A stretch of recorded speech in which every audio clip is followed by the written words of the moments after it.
years, and it's been such a great experience. And Martha, my thanks to you, everyone within your department and program and at the University of Kentucky, the Kentucky Transportation Center, because you've put so much hard work into these webinars. You really try to get them to be useful and practical. And so thank you, and to all of your colleagues for all of your help. And for all of you who are joining us this morning, good morning to you. And let me start by thanking all of you for what you do, regardless of where you do it, whatever community you're in, or whatever state you are in. I know in many of your cases, you may be referred to as a county job or a city job or a state job, or perhaps you're an elected leader. The bottom line is, to me, all of you are doing a servant's job. And that says something about you. It says something about how you feel about your respective communities. And you don't have to do this. Nobody's making you. That too says a lot about you. So my thanks to all of you for what you do, regardless of your job. You're serving your community. You're trying to make it a better place. So good for you. To our topic today, how to deal with the media in good times and bad. And of course, I am the media and have been for my entire adult career. In fact, technically, I started in this business when I was a teenager. My first paying broadcasting job came when I was 17 years old, which was about 100 years ago. So I've spent my entire career in this business. And I'll mention again later, as a built-in disclaimer, I spend about half my time defending what I do in my industry and half my time criticizing it. As we all know, there is a lot of criticism of the media, that's a big umbrella, it's a broad topic, but it's not perfect. There are problems, there are mistakes. We're human, we make mistakes. There are built-in flaws within the industry. Yet at the same time, and yes, my opinion is biased, it's a noble industry and it's necessary. We are needed to disseminate information. And think about it. And we talked a little bit about this earlier this morning with Nicole and Martha. There's so much generational time that we talk about, like just within my newsroom, we get a lot of young journalists coming through, maybe a year or two removed from college. I have shirts older than most of them, and they're so technically savvy, but coming out of so many of these schools, there are other deficiencies. And we were talking about other generations. Just think in the time that I've been in this industry, the tremendous change that I have seen, not just technically, but philosophically. And we'll talk more about that as we go forward. But if you think about it, we have more places to get our information in real time, more quickly than ever before in all of our lives, no matter what age you are. I can think back just even in my experience, which, yes, it's more than 40 years in the business, but in the grand scheme of things, that's still pretty limited. And when I first started in this industry, we were still shooting stories on film. It was 2-inch film that we would have to go back and splice and edit and put together. And for example, say if we went and covered a house fire, we probably couldn't get that information on until the next day's news. We could report it, but we couldn't show it to you, even though we were TV, because we had to develop the film and splice it, and it had to go through its entire process and then get it back. So it wouldn't be until the next day that you would learn about Mary's house that caught fire down the street in your neighborhood, even though you may have been standing in her front yard when it happened. I can use another example with the University of Kentucky men's basketball team. Believe it or not all of the games used to be on TV, and there wasn't ESPN. When I first started in the business, and when I came to Lexington, it was 1984. And when Kentucky would play, for example, at Mississippi State in Starkville, Mississippi, do you know what it's like to try to get highlights out of Starkville, Mississippi when the game is not on television, which it usually wasn't, or Oxford, Mississippi, or some of the other smaller markets within the Southeastern Conference? We used to have to hire a stringer to go shoot the game, and then they would have to put that videotape on a Greyhound bus and send it, and I would have to drive to the Greyhound bus station in Lexington, pick up the tape, bring it back to the TV station, edit it, so you wouldn't see any UK basketball highlights until the next day. And that's even if it was all on time. Sometimes it was 2 days later. And again, this is just 1984. We're not talking about ancient history here. And now think about anything that happens anywhere in the world in real time. You as a news consumer, you expect to have access to it immediately. It's going to be right there on your phone, on your tablet, your desktop, your laptop. It can happen in the most remote area of the world, yet chances are somebody captured it on their cell phone. They've uploaded it to YouTube, and this happened 20 minutes ago, and you're already seeing it. Now, just think about that from 1984 to today. That can be both good news and bad news. It puts a lot of pressure on our industry to deliver, because you can get more information than in more places than ever before. And again, that can be good and bad.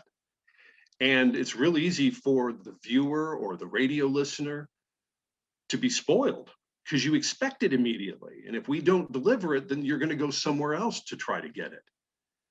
So the good news is you're getting your information now, instead of through a garden hose, you're getting it through a fire hose. But at the same time, it's easy to get lost. And not everybody's keeping up.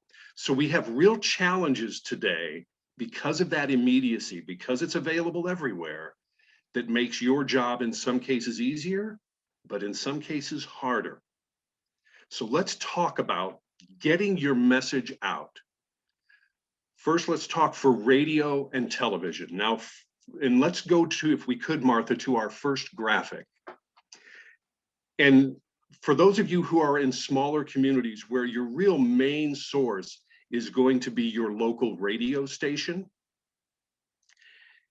I encourage you to utilize your local radio contacts.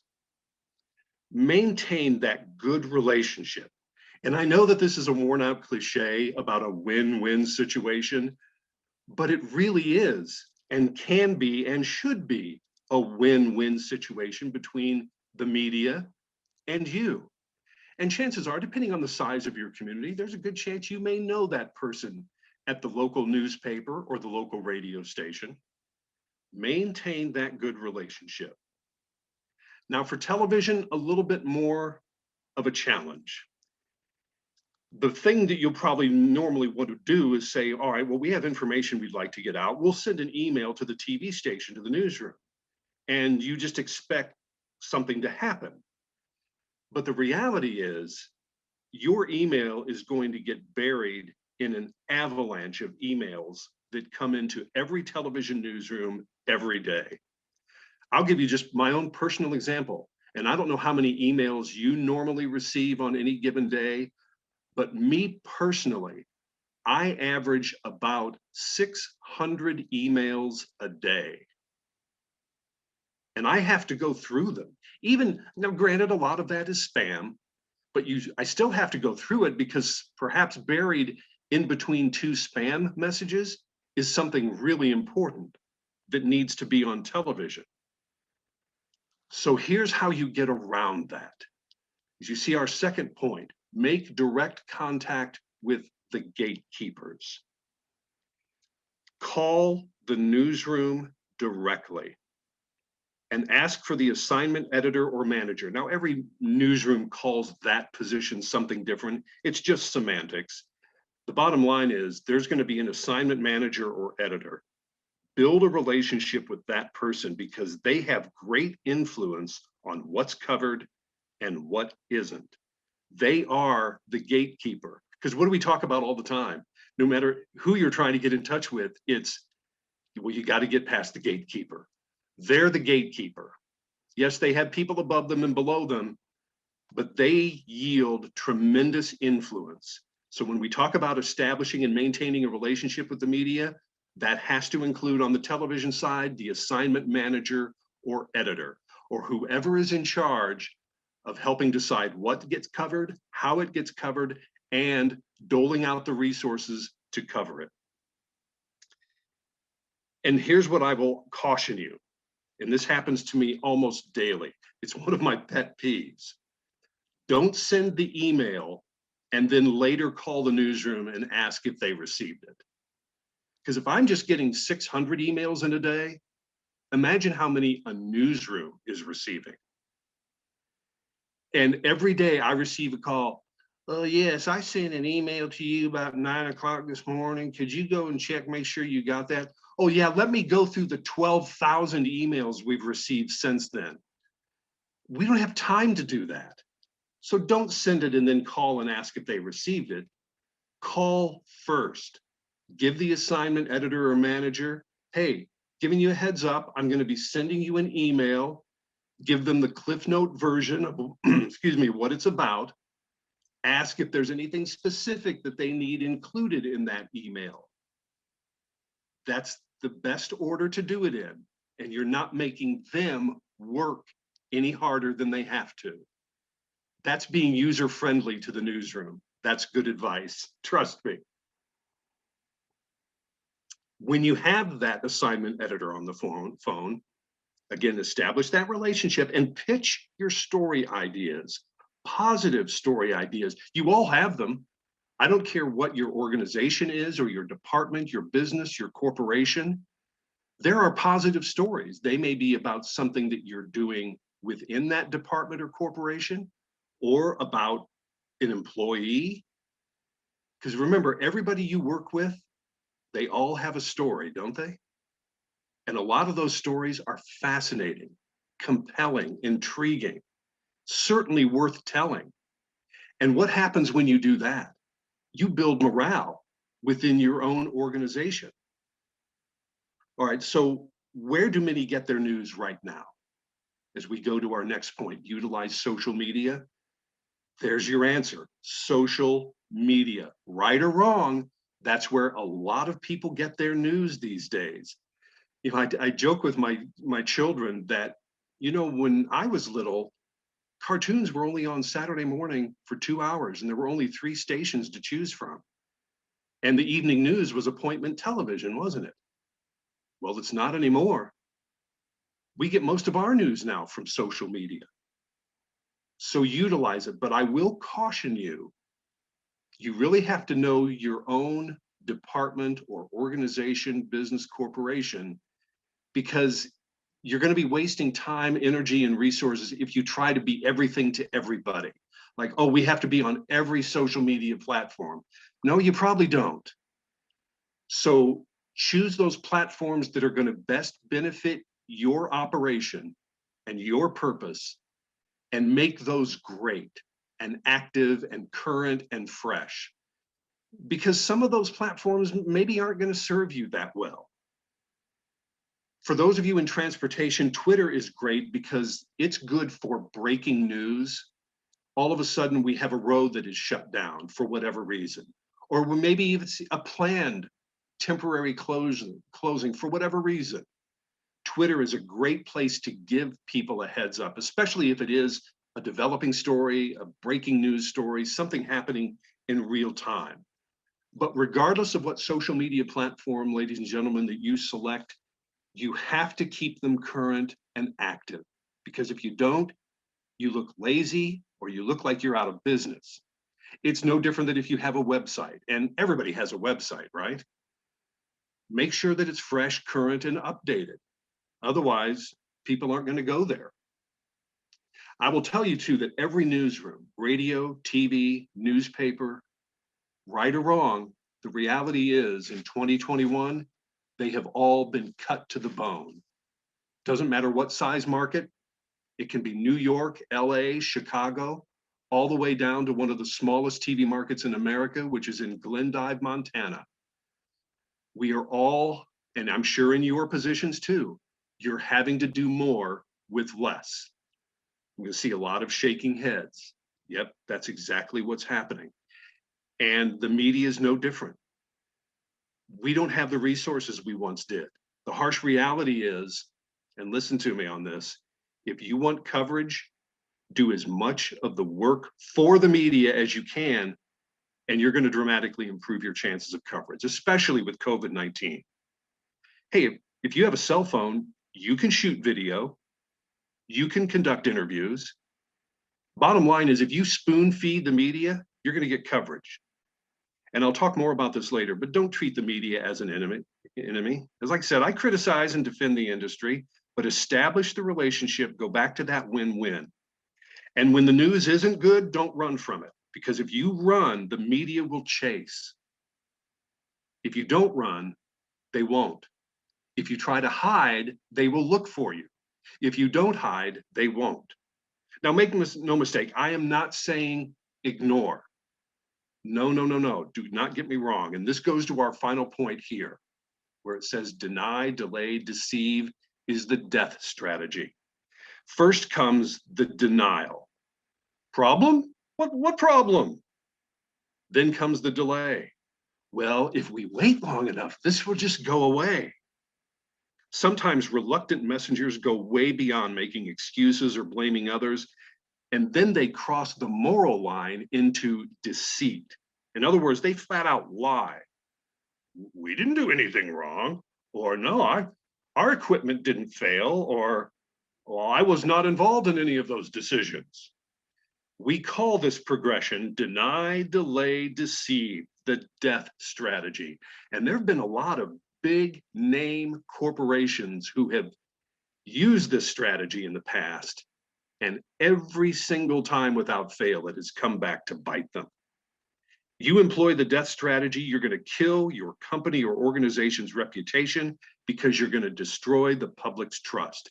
And it also explains why so many advice peddled by so-called crisis experts ends up proving useless, or even worse, dangerous, because they ignore the basic human factor. Bottom line, folks, delivering bad news is a tough, nasty, unpleasant, unrewarding task.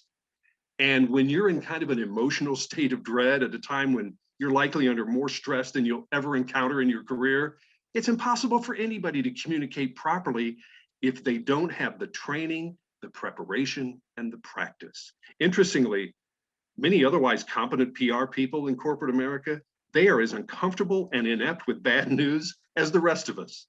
People who by their very training and very nature tend to believe that all organizational communication has to be unrelentingly positive, they viscerally recoil at the negativity of bad news. We can come out of that graphic right now. Listen, simplicity, we hear it all the time, right? It is the core strategy of a successful crisis response. If you're ever presented with 50 things to do when crisis hits, run the other way. If your organization's crisis response plan fills a 3-ring binder, abandon all hope. Simplicity, it is the way to go. So here's a question. Is bad news a crisis trigger? Now remember, the definition of organizational crisis, and I will give it to you, you don't have to look it up, here it is. Any situation that both disrupts normal operations and simultaneously threatens the organization's reputation. I'll repeat that. Organizational crisis is any situation that both disrupts normal operations and simultaneously threatens the organization's reputation. Now, conventional public relations wisdom historically has identified 6 categories of risk events, and these are all capable of triggering a business or an organizational crisis.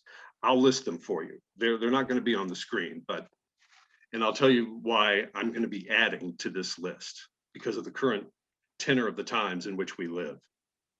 Number one is you're going to have operating or business failures.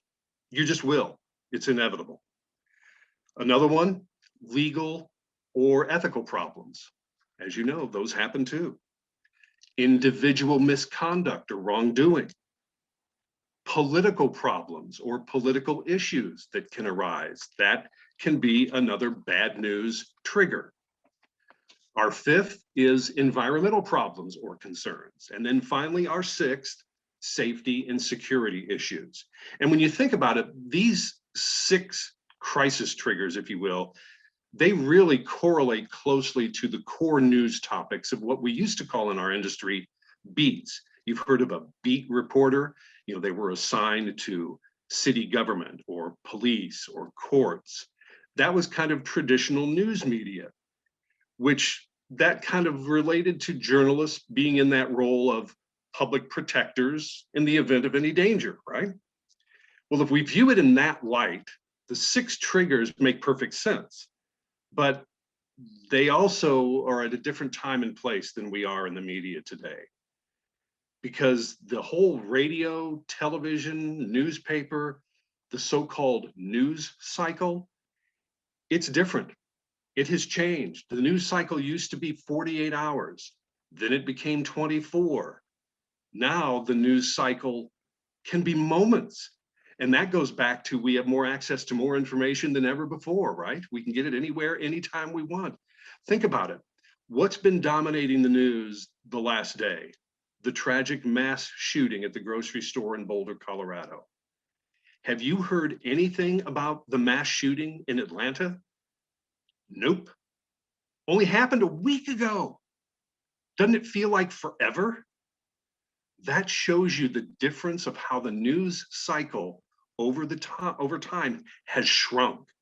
Because again, when I got into the businesses, boy, a story could stay alive for 48 hours. Now it may be 48 minutes. Big, big difference. So as a result, I call it a 7th set of potential crisis triggers has emerged. Do you know what it is? It's called the internet.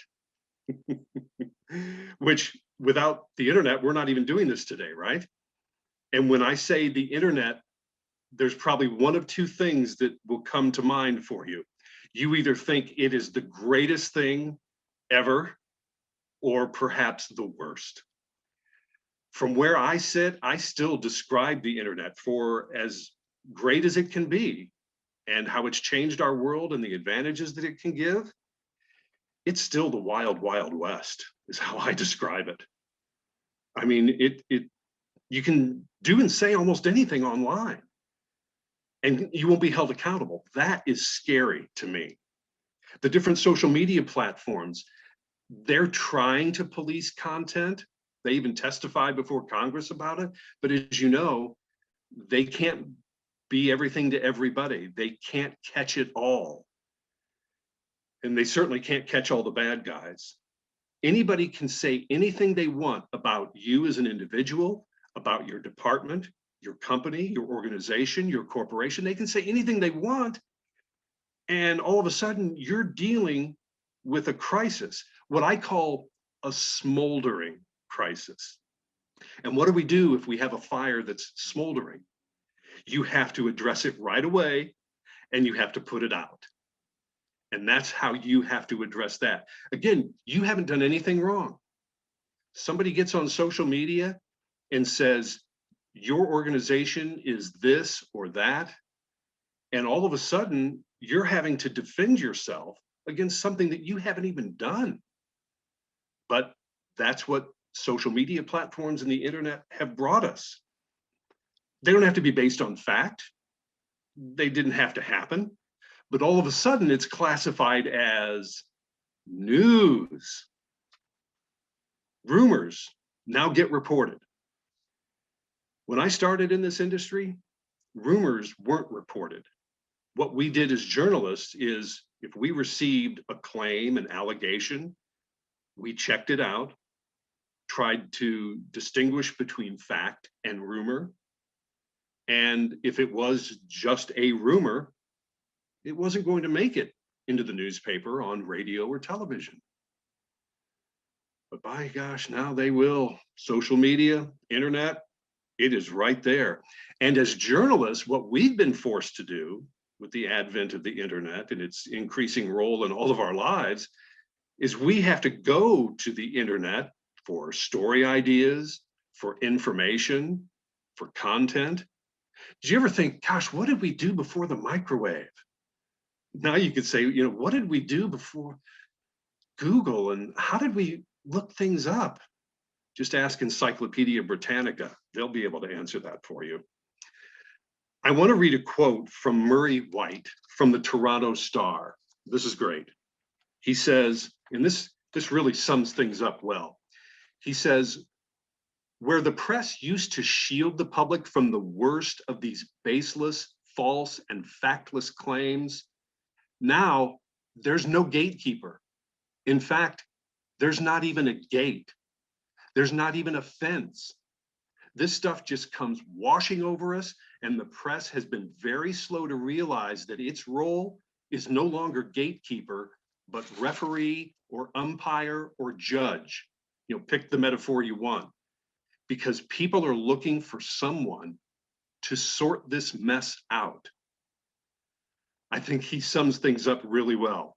So for anybody who's involved in protecting an organizational or individual reputation, it's a cruel world out there. It really is.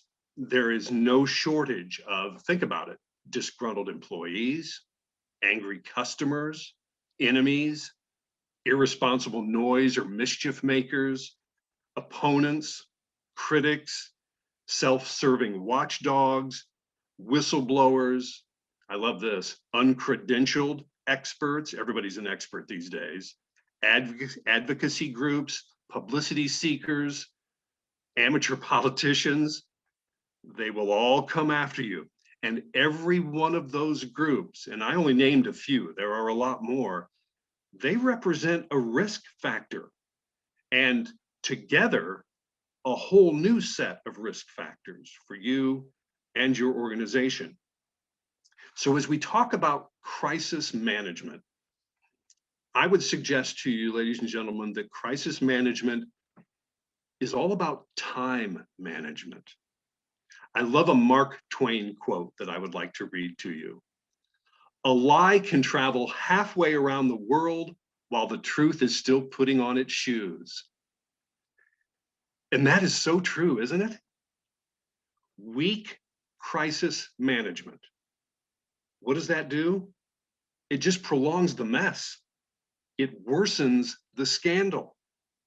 And ignoring it just causes you more problems. Because a delay, especially from where I sit in the media, it makes it look like you're trying to cover something up, or you're hiding, or you're not taking responsibility. And there's a lot of research out there. You can look it up. You can Google it. And it will show you damage from negative news does not correlate to its intensity. Let me repeat that. The damage from negative news doesn't correlate to its intensity. You know what it is? It's a function of time.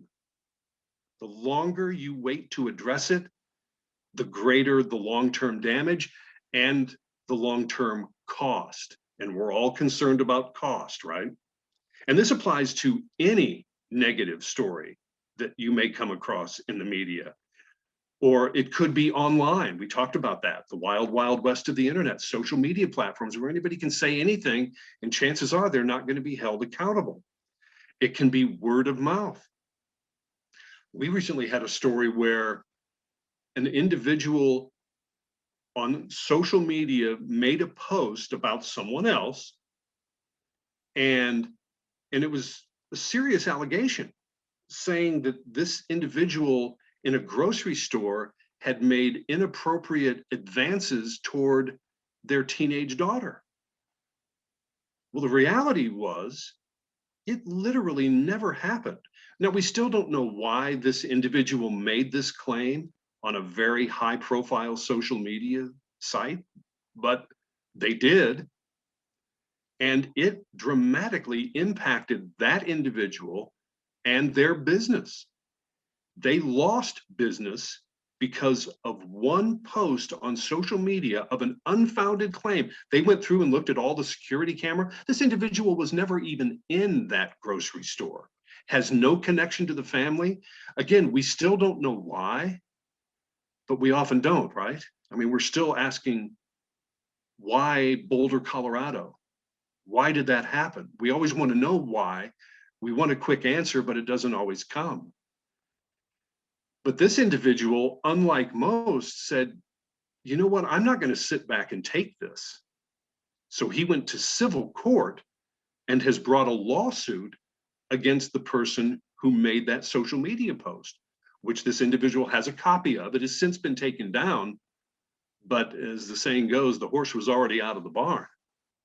But most people are not going to take the time, the resources, or the money to fight back, right? Especially on an individual basis like this.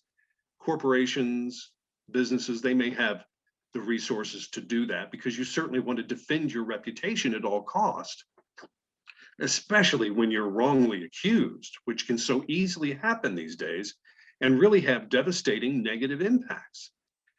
But even the courts to this day are struggling with this. That's why you see the heads of all these social media platforms repeatedly called in front of Congress, because even our politicians at the federal level, the state level, the local level, have a hard time getting their arms wrapped around this because there's so much gray area. And what always comes into play is the First Amendment and freedom of speech. And I have always said that everybody's entitled to their own opinion, but not their own facts. And at the end of the day, the facts have to rule. So it's such a slippery slope. And I know that it makes all of us vulnerable, right? Because imagine if one person came out, maybe you have a coworker who you've never gotten along, they don't like you, they got let go, they were a bad apple. All they have to do is go on social media, say something bad about you, and all of a sudden you're on the defense. It may not ultimately cost you your job or your reputation, excuse me, but it's going to hurt. And it's going to take time and emotion and effort. And it's really scary to think how easy that is to do and that there's a good chance they won't be held accountable. Hopefully, the law at some point is going to catch up here. And it's kind of like with fraud. The scam artists are so far ahead of law enforcement and have been technically and in front of the law and all. That's why they get away with it. That's why you get X number of robocalls a day and you feel like there's nothing you can do about it. I mean, how many car warranties do you actually need? And by the way, if they only knew what I drove, nobody would be calling me and asking if I wanted to extend my car warranty. But anyway, I digress. If we could, let's go to our second graphic, if we could. I want to go over some quick rules for you. And rule number one, if bad news is going to come out anyway, you should release it first and do it proactively and preemptively. Your mom was right. You only get one chance to make a good first impression. And when bad news is imminent, you only get one chance to shape and control the story. And at the very beginning, being first to reveal a negative story about yourself diffuses anger, suspicion, hostility, and it changes the entire tone of how it's reported and how it's perceived. Now, this strategy works because you're admitting your own failures. So what does that do? It kind of marks you as a stand-up guy. And in our culture, a stand-up guy almost always wins forgiveness and a second chance. Now, assuming they truly deserve it. Acknowledging your own failings also tends to make the story fade away more quickly. That's where the shorter news cycle can work to your advantage. Rule number two, practice full disclosure. Get it all out at once. If all the bad news comes out at once, you've got a realistic chance for a short-lived crisis. Remember, the longer the duration of a bad news story, the greater the ultimate damage. Rule three, the best way to answer tough questions is to answer them before they're asked. This is kind of a corollary of rules 1 and 2. If you anticipate the worst, the nastiest, the most uncomfortable questions, and then you answer them honestly and completely in clear, direct language, you're going to further diffuse anger, suspicion, hostility. You're going to look like somebody who isn't trying to hide, and you're going to benefit from that stand-up guy phenomenon. Rule 4, facts and actions are the only things that trump rumors and speculation. So if you find yourself in a crisis or a bad news situation, don't open your mouth unless and until you're ready to tell people what you're going to do about it. Remember, mom told you that actions speak louder than words? As always, mom's always right. It's unlikely that you're going to have all the answers or the complete solution to the problem in the first minutes or hours after the crisis happens, but people aren't stupid. They understand that. What they want to know is that you know there's a problem, that you're on top of it, and you're taking responsibility for fixing it, and you're going to do something about it. Your behavior counts far more than your words. Finally, rule number 5, always reveal and share the bad news with your own people first. More importantly, give them full permission to share the news and your response to it whenever and wherever they encounter anybody who's concerned about it. What did you just say, Tom? Give your own employees morale destroying bad news? Is that what you're suggesting? No, I'm not. But do you think that they're not going to get the news as soon as it breaks online?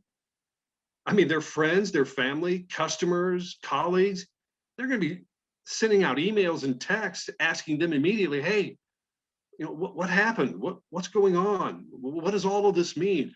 What did Bill do? What did Sarah do? Think of what it says if your own people are kept ignorant of the news while the rest of the world knows about it. You know what that says? You don't trust them. And if in fact you don't trust them to defend and support their own organization, then you've got far larger problems than we're going to address in this webinar. You can either be proactive and take the offensive, or you can let somebody else write the story for you. And you're probably not going to like their version as well as yours. Let's move to our next graphic, please. I'm going to give you some do's and don'ts. Ladies and gentlemen, do be truthful. When it comes to dealing with the media, honesty really is the best policy.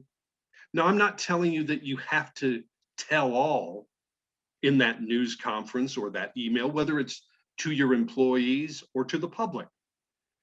Because the reality is some things don't need to be out there, particularly if it's a very personal, private nature, federal privacy laws, it's a personnel situation. You just have to use your common sense and good judgment as far as what can legally be put out there.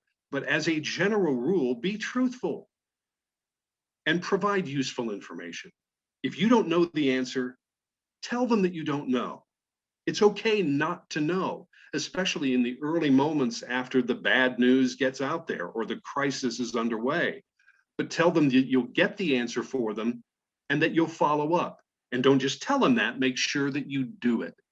Because see, a lot of people use this strategy now just to try to put off the media. They hope permanently, but if at the very least in the short term, like, oh, well, we'll tell them, we'll get that to them, but we have no intention of doing that. They'll just move on to the next story. That may not be true. And I see this with reporters oftentimes too. They may be out on a breaking news situation, and I may be asking them an answer from the TV set when they're out in the field in front of the bad car wreck or the house fire. And I may ask them a question that they don't know. And so often I see them, even though they know they don't know, they try to make something up or dance around it. And that's never a good optic, never a good look, and certainly not good practice. And then I will tell them again or remind them later, if you don't know, say you don't know. It's okay not to know. But again, say, I'll find that information out and we'll get back to you and we'll follow up. Going into a shell during a crisis, it's just not wise. What do you hear all the time in crisis mode? We have no comment. Well, that's not going to make it go away, and it's certainly not going to make the media go away. What you have to do is plan for crisis management and include your media relations folks if you have them. Train your spokespeople. Here's what I see all the time as we're in bullet point number 3, train your spokespeople. What do we do when there's bad news, a crisis, something negative that has gotten out there? Well, we trot out the CEO or the supervisor or the manager, and sometimes they may be good at their job, but they're not good in that role. They're not comfortable with the media. They may not be media savvy, but because of their title, we feel like we have to get them out there. Now, if they're media savvy, great. That's a plus. You're ahead of the game, bonus points. But if they're not, don't put them out there. Sometimes I know it's inevitable. The NCAA, for example, still dealing with the public relations crisis of the NCAA basketball tournament with the men's facilities, particularly weight room and nutrition, versus the women's. No weight room initially, inferior food. The head of the NCAA wasn't out there. Probably should have been. And some people argued, well, he's got other things to worry about. There are people in that role. There's someone in charge of the men's tournament and the women's tournament. And they put them out there, and they almost came across as sacrificial lambs who had to fall on the sword for the head of the NCAA. So you do have to take it on a case-by-case basis. The general consensus is, because you were the head of the NCAA, you needed to be the one out there addressing this, apologizing. We've made a mistake, but the NCAA didn't do that. We never saw the head of the NCAA. That was like bad optic number 5. And then what did the NCAA say? Well, it was a space issue. The reason there was such a disparity between the men's weight room and the women's weight room is there just wasn't enough space. Yet the first Oregon player in the women's side, who started all of it with her social media post, panned her camera, and the space was huge, immediately punching a hole in the NCAA's initial response. I mean, it was just mishandled one step after another. They turned a bad situation into a worse situation and kept digging themselves a bigger and bigger hole. That's why it's really important to train your spokespeople and know whether you need to trot the CEO or the supervisor or the manager out there. If not, make sure your spokesperson knows the company line. You have to establish that ongoing relationship, the win-win I've talked about more than once. Human nature is, if you have a good relationship with the media, and right or wrong, they're going to be more likely to cover your good news, and they're going to be fair and balanced, but perhaps less harsh when there's bad news. Again, we can do a whole nother webinar on whether that's right or not, but there is human nature. They always tell us it's not good form to try to influence the US Supreme Court, but those justices are human, right? That's why people still protest out in front of the Supreme Court building. So there is a human nature to all of this. Good relationship with the media, they're more likely to cover your good news, be fair and balanced, perhaps less harsh when the news isn't so good. Now let's talk about some don'ts, and this is our 4th point here. Don't treat the media as an enemy. This is a common response. In fact, I see it every day. I often tell people, I have a job where people knowingly lie to me every day, and I know it, and I often can't do anything about it. Because I often know what's already happened. I need you to confirm it, but you're just going to lie to me and hope that it goes away. So treating the media as an enemy, that's a common response. But I would suggest to you, even through my perhaps skewed prism, it's a poor one. I mean, it's natural to circle the wagons during a crisis. The media is a threat. Remember I said that if you run, we'll chase. If you hide, we'll look. If you don't, we won't.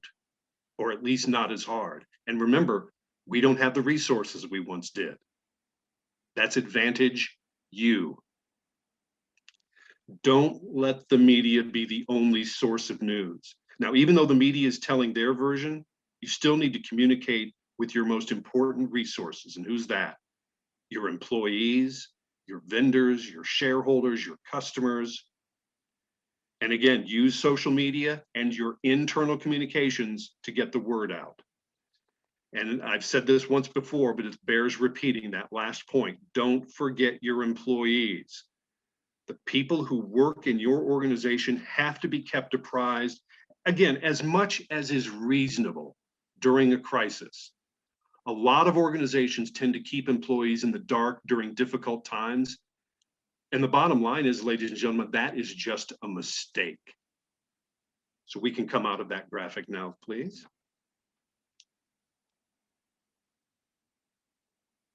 I know through the course of this, we have spent a lot of time on crisis management.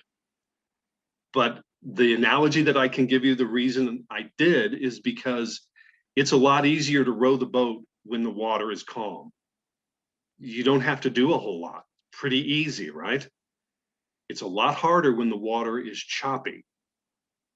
And so you need to be prepared for that water when it gets choppy and a rough sea. And it's going to happen.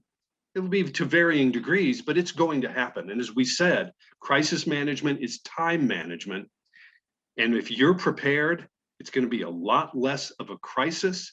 It's going to be shorter lived. You're going to have better treatment within the media if you use a lot of these tips.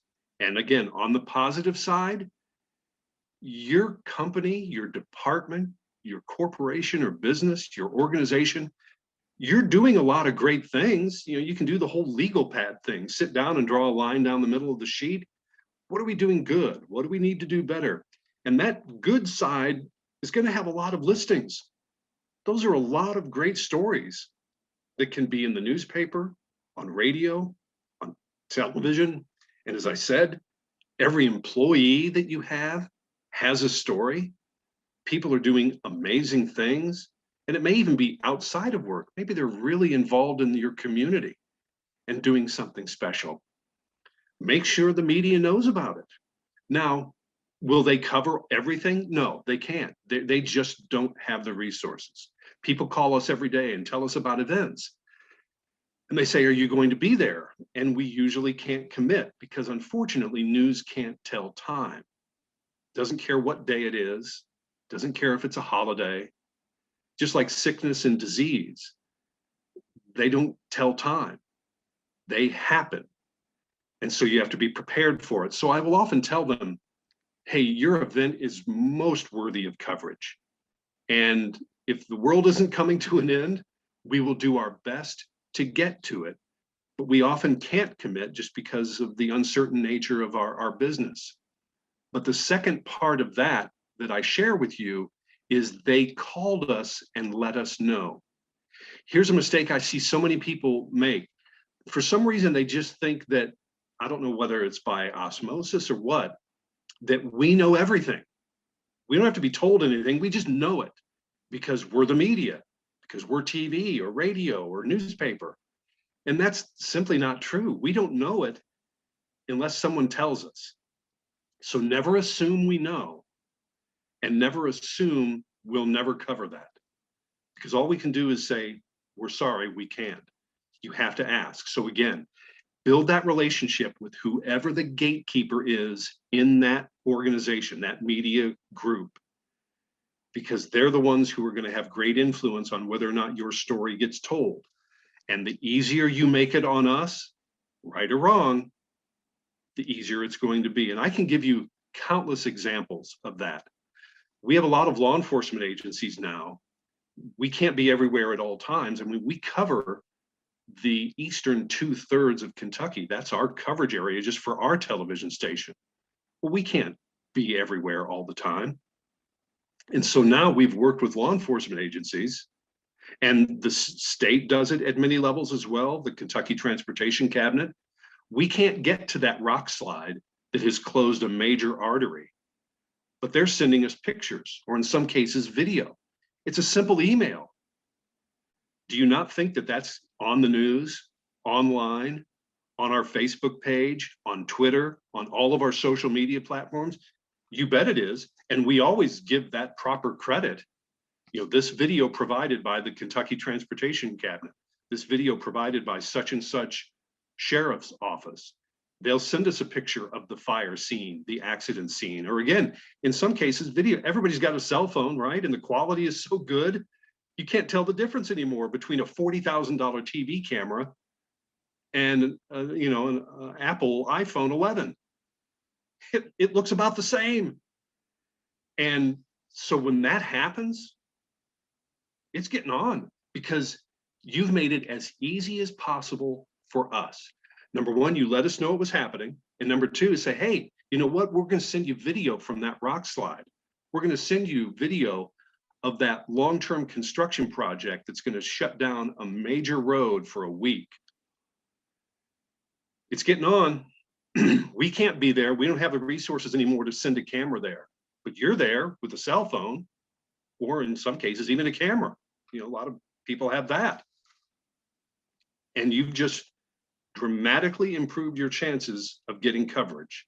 So it's not all just about the bad, it's about the good too. And technology, the internet and beyond, is allowing it a lot easier for all of us to get that word out. And I know that we also, if there are any questions out there, we are happy to answer those as we go forward. I know we've covered a lot of area, the good, the bad, and the ugly. And for those of you who are still awake, we welcome any questions that you may have.